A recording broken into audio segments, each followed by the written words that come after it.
All right, so we're gonna do a little quick talk about Filson's Headwater collar. So hopefully you can see it there with all his fur. And I'm gonna take it off real quick while I've got it on camera. It's actually one of the weirder things about it. I don't mind it because it keeps it very secure on him, doesn't get snagged. But what you kind of have to do is kind of push it back and then pull that up and over. And so you see how the fit is on him. He's so furry you can't see it. Anyways, we'll let him get out of here and go play, and I'll pull you in a little bit closer and talk about it. But he certainly liked it, and I'll show you what like I say, it's not the easiest thing to get off. It's just fine putting on, but I have no problem with that. It's a good thing it's easy to go. All right, go on, buddy. Thanks for your help. All right, so this is the new Headwater collar.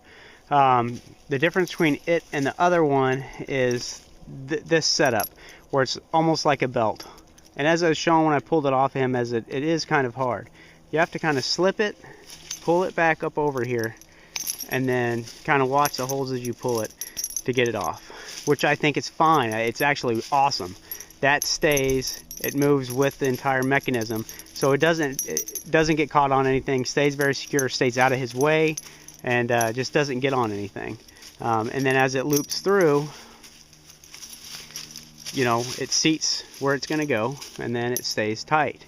So we'll kind of get back down here a little bit further.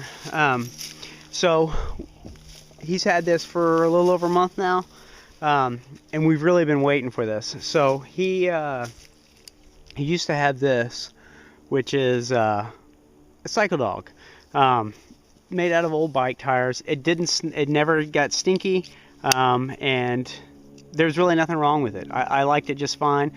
Just never really liked the bulkiness of the big clip, which the other Headwater was the same way. It had the big clip on it, and a friend of ours has got it. That one, the other Headwater, the way that looped through the buckle just always seemed to be sticking out.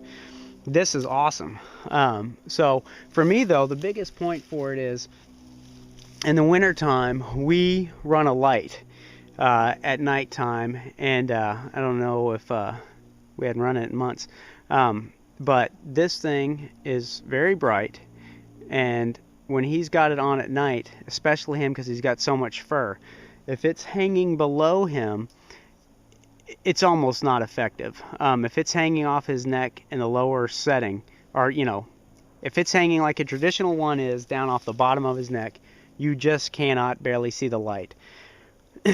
So I have he has a shock collar. Judge me if you will. He's a very good dog though, and I love him very much. But this is what I always had to put the light on, because it's the only thing I had that it would slip over, and that was a belt style and was still of quality and still had you know, the rubber type thing. So it was a bummer because I had to put this on him when anytime he's out at night. We very rarely run that collar unless he's really out in extreme situations or we think there's going to be a lot of people out. So when I put that on him, it kind of puts him in a different mode. So it was a bummer putting on him every time we had to put the light on. So I was stoked when Ruffwear came out with a new Headwater, and now you can put this type of light on it. And I really hope that they do a light. I mean, there are different brands and all kinds of these. I hope they do something like this.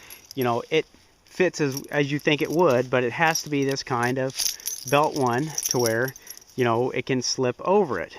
And then once it is on there, it stays very secure. It stays in place really well. And for him, you know, it'll be riding on the back of his neck like this, and even through all that fur, I can see it shining from a very far distance.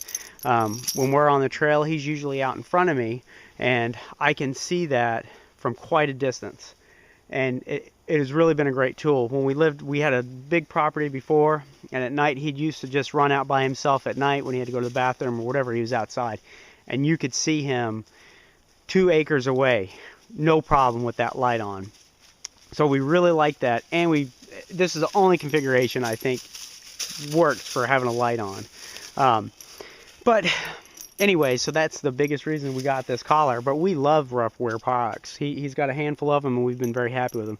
So really happy, you know, when this came out, that we finally could have a collar that would multitask for us. It's very light. It's lighter than his other one. It's much more robust than something like that. If you were to go to the store, you'd get something like that. I don't know if you can see it, but there's grommets on the back of that one. This is all just stitching. There's really nothing for it to rub or get caught on them. It's extremely easy to clean. We've never cleaned it. I don't know, a month and a half. He's been in the mud. I don't know. It's plastic. You can clean it very easy. But anyways, yeah, he likes it. We like it. I'm glad they finally came out with it, and like I say, I really hope that they develop some kind of light like this. And if they do it, man, make sure you guys do a green light.